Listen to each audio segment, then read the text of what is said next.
보청기의 이득과 불편감을 예측하기 위해서는 양측 청각 상태에 대한 면밀한 검사, 보청기 필요성에 대한 자세한 면담, 적절한 시험 착용이 필수적입니다. 보청기의 이득을 최대화하고 불편을 최소화할 수 있는 적절한 보청기를 선택하는 첫 단계야말로 보청기 사용 성공의 가장 중요한 요인이라고 할 수 있습니다. 안녕하세요. 잠실아산 이비인후과 원장 임현우입니다.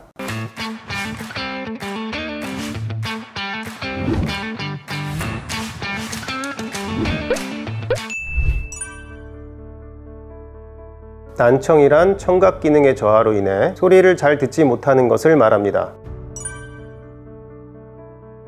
우선 소리의 전달 과정을 말씀드리겠습니다. 외부의 소리는 귓바퀴에서 모아져 웨이도를 통해 고막에 이르게 되는데요. 고막에 전달된 소리 에너지는 청각을 담당하는 감각기관인 달팽이관으로 다시 전달됩니다. 고막과 달팽이관은 중이라는 공간을 통해 연결됩니다. 달팽이관으로 전달된 에너지는 전기신호로 전환돼 청신경을 통해 뇌로 보내지게 됩니다. 이러한 소리 전달 과정과 인식의 과정에서 손실이 일어나면 청각 기능의 저하로 이어지게 됩니다. 소리가 달팽이관까지 전달되는 과정에 문제가 생기는 것을 전음성 난청이라고 하고, 달팽이관이나 청신경의 기능 저하로 소리에 대한 감도가 떨어지는 것을 신경성 난청이라고 합니다. 두 가지 문제가 함께 있는 경우는 혼합성 난청이라고 합니다.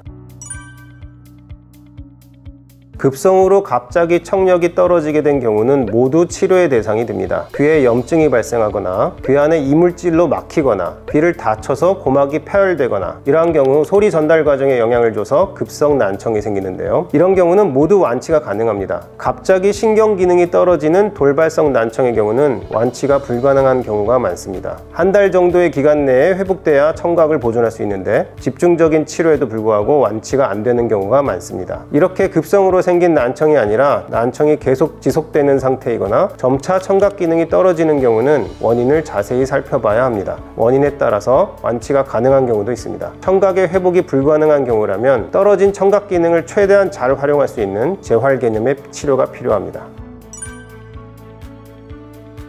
급성으로 발생한 난청의 경우 약물 치료는 아주 중요한 치료이지만, 난청이 이미 고착화되어 있다면 약물 치료는 큰 의미가 없습니다. 하지만 난청이 고착화되어 있더라도 수술을 통해 청각을 회복시킬 수 있는 경우라면 수술을 통해서 청각 회복을 기대해 볼 수 있습니다. 바로 고막이나 중이의 기능으로 인해 소리의 전달 과정에 문제가 있는 경우입니다. 신경성 난청은 대부분 수술 대상이 아닙니다. 청력이 거의 남아있지 않은 경우는 인공아우 수술을 고려할 수 있지만 수술의 대상은 매우 한정적입니다.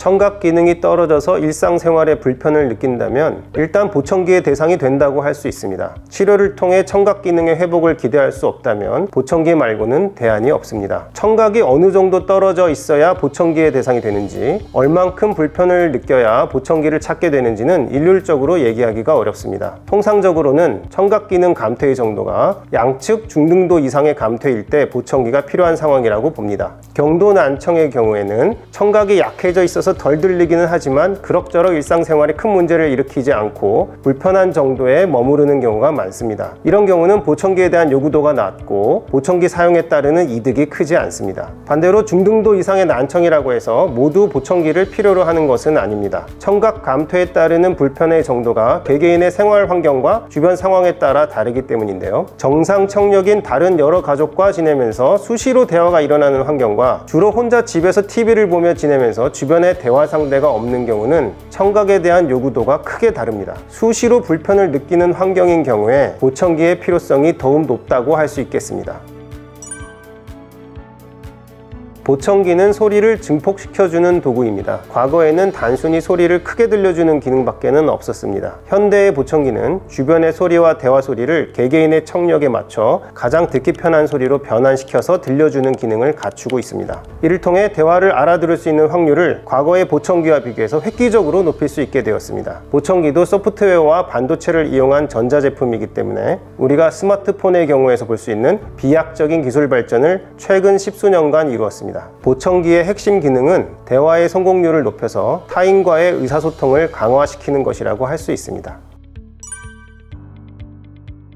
보청기의 선택에 있어서 가장 중요한 것은 보청기를 사용함으로써 얻는 이득의 크기입니다. 보청기의 이득이란 보청기의 사용을 통해 얼마나 알아듣는 것이 좋아지는가입니다. 보청기를 착용하는 순간 여러 불편이 따라오게 되는데요. 보청기 구입에 따르는 경제적인 지출, 보청기 탈착과 관리의 필요성, 보청기 착용에 따른 미용적인 문제, 보청기 사용 중에 겪게 되는 여러 불쾌한 소리, 보청기 사용에 따라오는 불편은 한두 가지가 아닙니다. 보청기를 사용했을 때 이득이 확실해야만 이러한 불편과 어려움에도 불구하고 보청기를 사용할 수 있습니다. 보청기 착용할 때 느끼는 이득이 적다면 보청기를 구입했다 하더라도 여러 불편으로 인해서 결국은 보청기를 사용할 수 없게 됩니다. 따라서 보청기를 선택할 때 보청기의 이득이 최대화될 수 있는지가 가장 중요합니다. 어떠한 종류와 형태의 보청기를 사용할 것인지, 한쪽을 할 것인지 양쪽을 할 것인지, 이득과 불편감의 크기에 따라서 보청기 사용의 형태와 사용 방법이 결정되게 됩니다. 보청기의 이득과 불편감을 예측하기 위해서는 양측 청각 상태에 대한 면밀한 검사,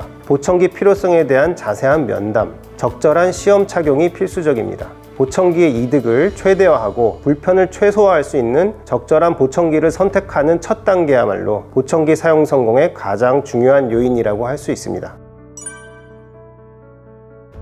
주변 소리를 증폭시켜주는 소리 증폭기에 해당하는 제품들이 있습니다. 보청기와 비교했을 때 훨씬 저렴한 가격에 소리를 크게 들을 수 있게 해줍니다. 최근 여러 제품들이 보청기의 여러 기능들을 가지고 저렴한 가격에 판매되고 있는데요. 이러한 제품을 사용할 때도 주변 소리와 대화를 더 잘 알아들을 수 있습니다. 일부 환자는 보청기보다 소리 증폭기가 더 도움이 된다고 느끼기도 합니다. 경도의 난청으로 보청기의 상시 착용이 오히려 불편하거나 청각이 너무 나빠서 최신 보청기 사용해도 소리가 잘 들리지 않고 깨져 들리기만 하는 경우에는 소리 증폭기를 필요할 때만 썼다 뺐다 하면서 도움을 받을 수 있습니다. 하지만 소리 증폭기의 기능 자체가 최신 보청기에 들어가는 신호 처리 기술과 프로세서 성능에는 크게 미치지 못합니다. 따라서 기기 사용에 따르는 이득이 충분하지 않기 때문에 중등도 이상 난청에 대한 적절한 청각 재활 기능은 제공하지 못하는 경우가 많습니다. 난청은 인지기능 저하와 상관관계가 있습니다. 난청이 어느 정도 이상 진행되면 받아들이는 소리의 양이 줄어들면서 주변 상황을 파악하는 능력이 감소하게 됩니다. 의사소통에도 어려움이 쌓이면서 대화의 양과 질이 줄어들고 주변인과의 감정교류와 유대감이 줄어들게 됩니다. 청각기능의 감소는 뇌로 가는 각종 신호와 자극의 양을 줄어들게 만들고, 이러한 변화는 난청의 초기부터 매일같이 누적돼서 인지기능의 저하를 가져옵니다. 난청이 있는 경우 인지기능 저하의 진행된 단계인 치매로 이어질 가능성이 높아지는 것으로 밝혀졌습니다. 따라서 제때 적절한 청각 재활을 통해서 주변 상황에 대한 인지 능력을 향상시키고 주변인과의 교류가 강화되도록 하면 치매 발생의 가능성을 낮출 수 있습니다.